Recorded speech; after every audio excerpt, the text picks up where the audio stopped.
Okay, I've been asked on a few separate occasions to do a review on this center point scope. Alright, it's a 4 through 16 power variable zoom scope.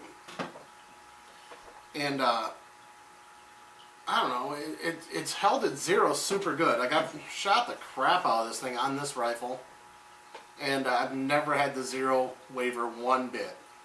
On the downside, I mean, you know, the thing's $65.99 or something at Walmart. It's not an expensive scope whatsoever. But I mean, for the price that you pay for this scope, you're not gonna get a better deal, really. I mean, the optics, sure, yeah, they're not online with like a Leupold or, you know, any of the higher end brands, because, you know, it's $70. I mean, you can't complain about it. It holds a zero. From like 0 to like 10 magnification, the thing is nice and clear. The glass, once you get past that, you know, 10 to 16, starts getting milky and washed out. It's also not a very good low light scope. It doesn't perform very well in the darkness, I've noticed. Although it does have illuminated receptacles, red or green, in like, I don't know how many different, 5 different, you know, brightness settings. But you know, I don't use that part of it. It came with these nice flip up covers that come off. I mean, to adjust your, you know, your focus, you have your knob here. I usually just keep it on the infinite because I don't care that much, because it's like a cheap scope, and this is not a super high, you know, precision rifle here. It comes with these scope mounts here. These scope mounts are just rock solid. I mean, they're crazy. I've adjusted with the windage and elevation knobs a whole bunch, and turrets, or whatever you want to call them, and I have always, you know, I can adjust them, set them right back to zero. They're exactly where they were. I give it super good grades on its zero retention and adjustments. Like, if you know, these cheap scopes, most of the time you adjust them and it's never the same. It never goes back to exactly where it was. This thing performs flawlessly like that. And you know, for the price point of this scope, you just can't go wrong with something that's gonna go back to zero like that. But you know, once again, it's not an expensive scope. I mean, you can't expect like crystal clarity or anything. If you want that, pay the $500 and go get it. You know, if you want something cheap, you can throw on a cheap gun.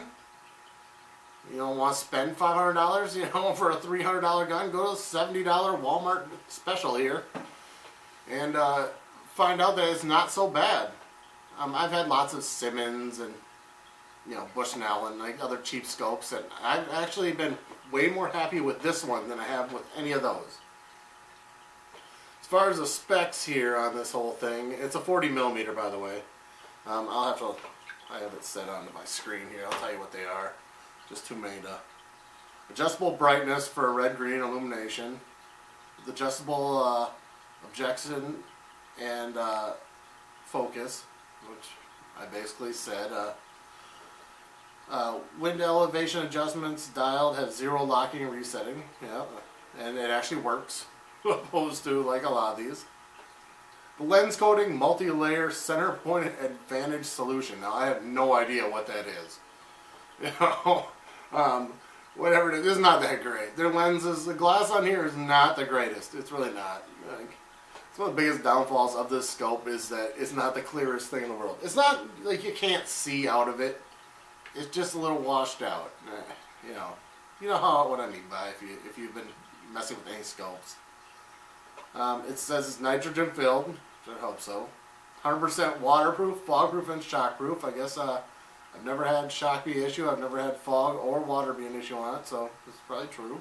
You know, it comes up with these flip-up covers that are okay, nothing great. You know. See when you have your flip-up open and you adjust your eye relief here, yeah, it turns with it, and that might kind of bother some people. So you either have to take it off or take it off, readjust it, you know, whatever. It has a mill dot receptacle, which I do like. It's a 1-inch tube, like most of them. It has a 1/4-inch click for adjustment of your elevation windage. The field of view on this is 30 feet at 8 yards. Your eye relief is 3.9 inches. The weight of this scope, and it's pretty big and bulky. I mean, as you can tell, it's a big scope. You know, but once again, it's cheap. You know, the weight is 18.8 ounces, and it's 14.5 inches long. So it's really big. It's made out of aircraft grade aluminum alloy, one-piece construction.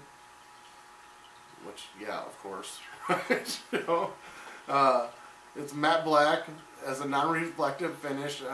If you want the illumination to work, which I don't even have the battery in this thing because I don't use it, because it's pointless to me since it's not a good low light scope. Anyways, it requires a CR 2032 battery.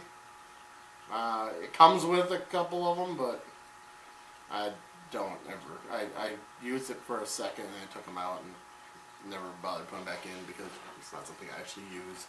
More of a novelty thing, I think. But overall, I would give this thing, you know, a grade of like 1 to 10. A 10 being like a super awesome scope. I'd give it like a 6 out of 10 probably.